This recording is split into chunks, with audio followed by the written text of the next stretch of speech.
বিসমিল্লাহির রহমানির রহিম। আসসালাতু ওয়াসসালামু আলাইকুম ইয়া হাবিবাল্লাহ ইয়া রাসূলুল্লাহ। সর্ব মানুষের জন্য এই তোমাদের সামনে নিয়ে আইছি একটা কাছের বন্ধু।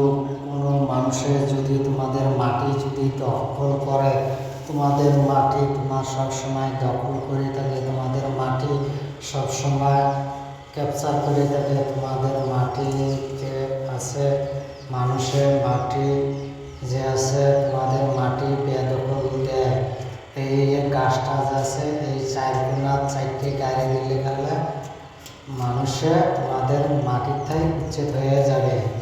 যদি বিশ্বাস থাকে করতে পারো, আর যদি তোমরা এই কামটা যদি করতে চাও তাহলে আমাদের সাথে যোগাযোগ করতে পারো। তাহলে আমার কাছ থেকে ইজাজত নিবা, আমি বলে দেবো কি গাছেরটা। আমাদের সাথে যোগাযোগ করবে, সাবস্ক্রাইব করবে, লাইক করবে, কমেন্ট করবে। ভালো থাকেন, সুস্থ থাকেন। আল্লাহ হাফেজ।